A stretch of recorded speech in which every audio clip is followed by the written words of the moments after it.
मनुष्य के मन को पढ़ना एक अद्भुत कला है जो हमें दूसरों को बेहतर समझने और उनके साथ मजबूत संबंध बनाने में मदद करती है।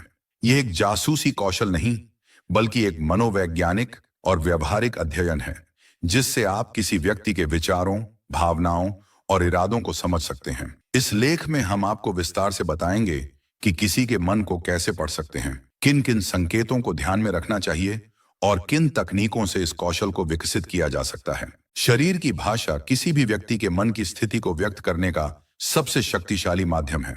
यह शब्दों से अधिक प्रभावशाली होती है और अनजाने में व्यक्ति के अंदर चल रही भावनाओं को प्रकट करती है। अगर कोई व्यक्ति आपकी बात सुनते समय बार बार आंखें इधर उधर घुमा रहा है, तो वह या तो कुछ छिपा रहा है या असहज महसूस कर रहा है। अगर कोई व्यक्ति आंखों में आंखें डालकर बात करता है, तो वह आत्मविश्वास से भरा है। अगर कोई व्यक्ति बार बार पलकों को झपका रहा है, तो वह या तो चिंतित है या घबराया हुआ महसूस कर रहा है। अगर कोई नीचे की ओर देखता है, तो वह शर्मिंदा है या कुछ सोच रहा है। मुस्कान, एक असली मुस्कान आंखों तक पहुंचती है, जबकि नकली मुस्कान सिर्फ होंठों तक सीमित रहती है।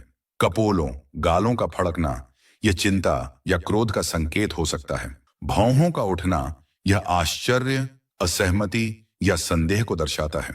अगर कोई व्यक्ति बार बार हाथ मल रहा है, तो वह घबराया हुआ है। अगर कोई पैर हिला रहा है, तो यह बेचैनी का संकेत हो सकता है। अगर कोई बाहें बांधकर क्रॉस्ड आर्म्स खड़ा है, तो वह खुद को सुरक्षित रखना चाहता है या असहमति जता रहा है।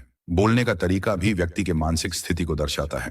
धीमी और शांत आवाज आत्मविश्वास और संयम का प्रतीक। तेज और तेजस्वी आवाज गुस्सा, उत्तेजना या बेचैनी को दर्शाती है। हकलाना या रुक रुक कर बोलना असहजता या झूठ बोलने का संकेत। बहुत अधिक बात करना, जब कोई व्यक्ति बहुत अधिक बोलता है, तो वह या तो अपनी असुरक्षा छिपा रहा होता है या आत्म प्रशंसा में डूबा होता है।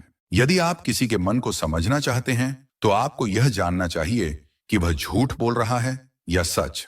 झूठ बोलने वाले लोग अक्सर आंखें मिलाने से बचते हैं।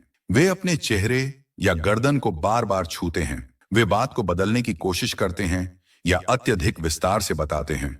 उनकी आवाज का टोन अचानक बदल सकता है। उनका शरीर उनके शब्दों से मेल नहीं खाता, जैसे हाँ कहते हुए सिर हिलाना नहीं। भावनाएं किसी व्यक्ति के मन की स्थिति को समझने का सबसे आसान तरीका है। आंखें चमकती हैं, होंठों पर मुस्कान होती है, शरीर खुला और रिलैक्स होता है, बोलने का तरीका ऊर्जावान होता है, आंखें नीचे झुकी रहती हैं, शरीर सुस्त और धीमा लगता है, धीमी आवाज में बात करता है, तेज आवाज और झटकेदार हाव भाव, भौहें सिकुड़ जाती हैं, चेहरे पर तनाव दिखता है, मुट्ठियां भींची हो सकती हैं, तेजी से सांस लेना, हड़बड़ाहट दिखाना, आंखें चौड़ी हो जाती हैं, शरीर सिकुड़ने की कोशिश करता है।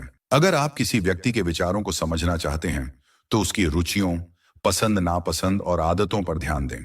इससे आपको पता चलेगा कि वह व्यक्ति किस तरह सोचता है। कोई व्यक्ति किन सवालों में रुचि लेता है, उसके जवाबों में कितनी ईमानदारी होती है। कई बार लोग अपने शब्दों से कुछ और कहते हैं, लेकिन उनके व्यवहार से असली भावना झलकती है।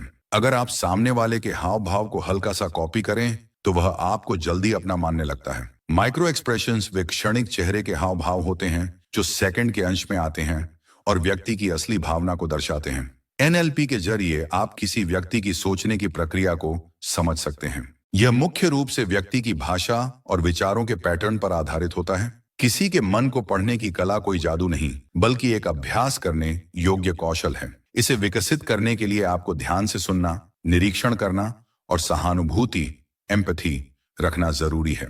आपका कीमती समय देने के लिए धन्यवाद। अगर आपको यह वीडियो प्रेरणादायक लगा हो, तो इसे लाइक करें, अपने दोस्तों के साथ शेयर करें और सक्सेस स्टोरी को सब्सक्राइब करना ना भूलें। आपका सपोर्ट हमें और बेहतरीन कंटेंट बनाने की प्रेरणा देता है।